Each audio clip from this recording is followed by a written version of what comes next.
दोस्तों, आज का मेरा टॉपिक है आर्गल डायग्राम।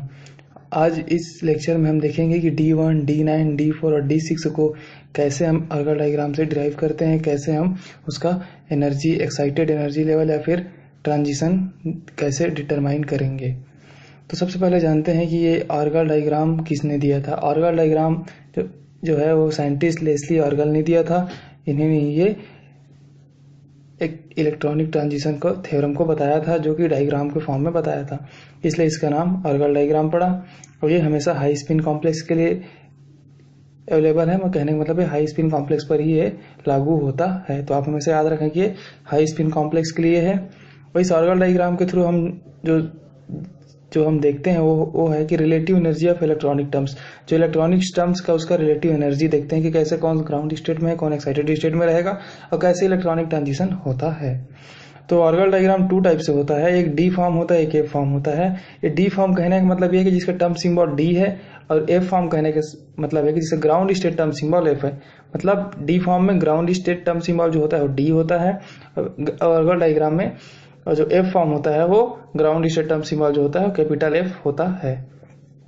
तो सबसे पहले ये जानना जरूरी है कि स्प्लिटिंग ऑफ टर्म्स, जो टर्म्स का स्प्लिटिंग कैसे होता है। जैसे कि हम देखते हैं कि एस का जो स्प्लिटिंग है A1G के फॉर्म में होता है। मतलब इसको याद रखने हैं कि एस का टर्म्स जो होता है A1G होता है।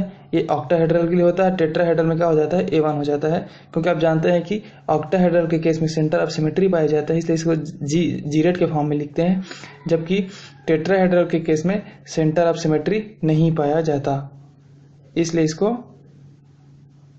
जी के A1 के फॉर्म में लिखते हैं। तो P में T1G होता है, इसका T1 हो जाता है। D के केस में EG प्लस T2G होता जाता है। F के केस में A2G plus T1G plus T2G, way only इसमें G को हम लोग रिमूव कर देते हैं, तो A2 plus T1 plus T2। G के केस में A1G EG T1G T2G A1 E T1 T2। तो इस टाइप से हम लोग टर्म्स को स्प्लिट कर देते हैं। ये SPDF क्या है, हमारे एंगुलर मोमेंटम मतलब टर्म सिंबल है। SPD जो L का वैल्यू है वो टोटल एंगुलर मोमेंटम का वैल्यू है। सबसे पहले देखते हैं हम डी फॉर्म को देखते हैं। डी फॉर्म में मतलब कहने का मतलब D1, D9, D4, D6 ये डी फॉर्म कहलाते हैं। क्यों डी फॉर्म कहलाते हैं? क्योंकि D1 का जो ग्राउंड स्टेट टर्म सिंबल होता है वो 2D, D9 का भी 2D, D4 का 5D, D6 का 5D। कहने का मतलब ये डी फॉर्म के टर्म सिंबल होते हैं। ये 2s+1 into L ground state level है। ये 2D 5D है, 5D, जहाँ पे 2 क्या है, स्पिन मल्टीप्लिसिटी है, इसके साथ 5 स्पिन मल्टीप्लिसिटी है। ये तो आप जानते ही हैं। तो देखते हैं जो आर्गल डायग्राम से जो डिराइव होता है डी के लिए टर्म सिंबल जो होता है T2G EG और EG T2G फॉर्म में हम पहले लिख लेते हैं इसको इस टाइप से। तो हम देखते हैं कि D1 ऑक्टाहेड्रल के लिए ये वाला होता है।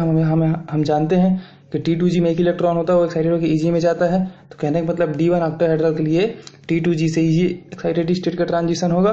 तो ठीक, तो उसके बाद D6 ऑक्टाहेड्रल के लिए होगा, ये सेम D9 टेट्राहेड्रल के लिए होगा, D4 टेट्राहेड्रल के लिए होगा। तो इसको देखते हैं, इस फार्मूले के थ्रू हम याद रख सकते हैं कि कैसे ये T2G से EG इन चारों के लिए होगा और EG से T2G इन चारों के लिए होगा।